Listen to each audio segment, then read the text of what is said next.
Adam আব্বাসের সাথে যা করা হলো, আর কোনো বংশোদ্ভূত ফুটবলার কি বাংলাদেশে আসতে চাইবেন? ইংলিশ প্রিমিয়ার লিগের ফ্যাসিলিটিস পাওয়া ফুটবলারদের কেনই বা কাদামাটিতে নেমে নিজেদের পরীক্ষা দিতে হবে?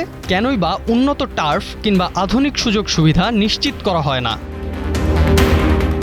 আমরা বিদেশ থেকে একের পর এক প্রতিভাবান ফুটবলারকে বাংলাদেশে আনছি, জাতীয় দলের জার্সিতে তাদের খেলানোর স্বপ্ন দেখছি, আশা রাখছি তাদের হাত ধরে বদলে যাবে বাংলাদেশের ফুটবল, একদিন বাংলাদেশও বিশ্বকাপ খেলবে। কিন্তু প্রশ্ন হলো, যে পরিবেশে তারা খেলছেন, যে সুযোগ সুবিধা পাচ্ছেন, তা কি আদৌ তাদের সামর্থ্যের সঙ্গে মানানসই, নাকি তাদের প্রতিভাকেই অসম্মান করছি আমরা?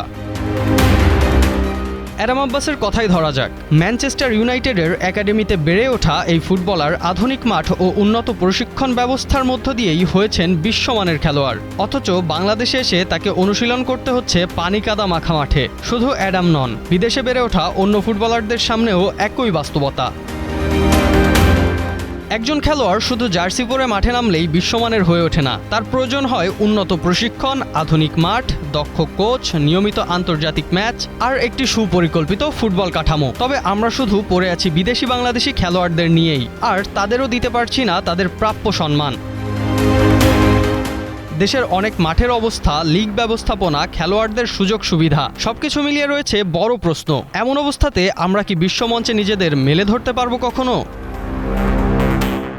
বিশ্বমানের ফুটবলের স্বপ্ন দেখতে হলে আগে তৈরি করতে হবে বিশ্বমানের পরিবেশ।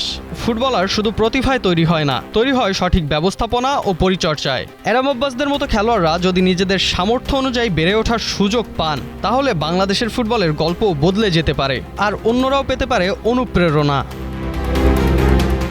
অ্যাডাম আব্বাসদের মতো প্রতিভারা বাংলাদেশ ফুটবলের নতুন সম্ভাবনা, কিন্তু সেই সম্ভাবনাকে বাস্তবে রূপ দিতে প্রয়োজন সঠিক পরিচর্যা, আধুনিক সুযোগ সুবিধা এবং দীর্ঘমেয়াদী পরিকল্পনা। এখন দেখার বিষয়, আমরা কি শুধু স্বপ্ন দেখব, নাকি কখনো সেই স্বপ্ন পূরণের মতো পরিবেশও তৈরি করব? রাফসান মনি, নিউজ 24।